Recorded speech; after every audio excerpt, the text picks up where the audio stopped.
الفضل YouTube channel میں آپ کا استقبال ہے۔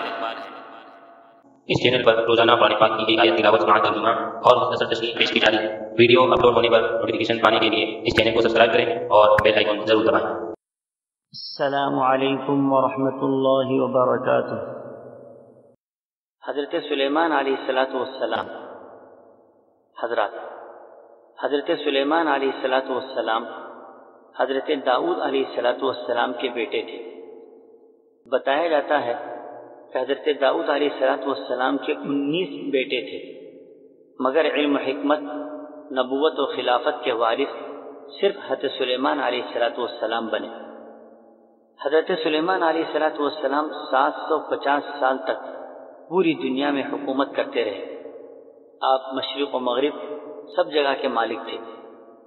حضرت سلیمان کے لیے ہوا کو مسخر کر دیا گیا تھا اور ان کے حکم کے تابع کر دیا گیا تھا۔ وہ اپنے تخت پر بیٹھ کر پوری دنیا کی سیر کرتے تھے اور ایک ایک مہینے کی مسافت کو چند گھنٹوں میں طے کرتے تھے۔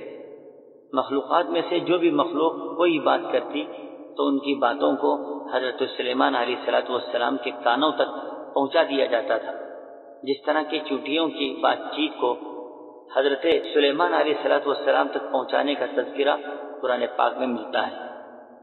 حضرت سلیمان علیہ السلام کو اللہ تعالیٰ نے ذکاوت، خطابت اور مقدمات کے فیصلے کی صلاحیت بچپن ہی سے عطا فرمائی گئی تھی، اور اسی اعلیٰ ذہانت سے کیے گئے فیصلے کا تذکرہ قرآن پاک میں ملتا ہے، جس کی تفصیل انہی آیات کے ضمن میں انشاءاللہ بیان کرنے کی کوشش کی جائیں گی۔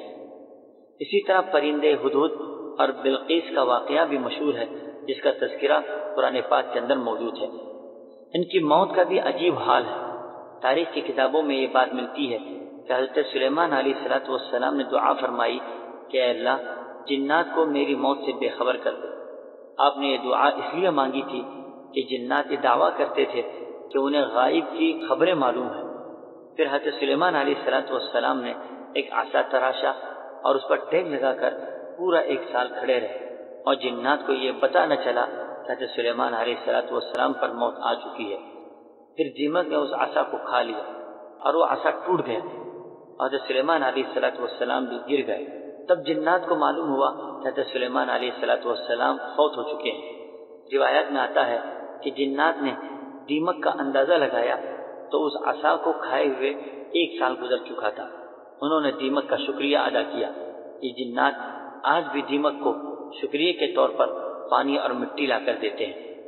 حضرت سلیمان علیہ السلام کو اللہ تعالیٰ نے حضرت داؤد کے مقابلے میں یہ مہارت عطا فرمائی تھی کہ لوگوں کے درمیان کس طرح فیصلہ کریں اور ان کے معاملات کیسے حل کریں۔ اس کے علاوہ اللہ نے بہت ساری خصوصیات سے نوازا تھا، جس کی تفصیلات وقتاً فوقتاً انشاءاللہ بتانے کی کوشش کی جائے گی۔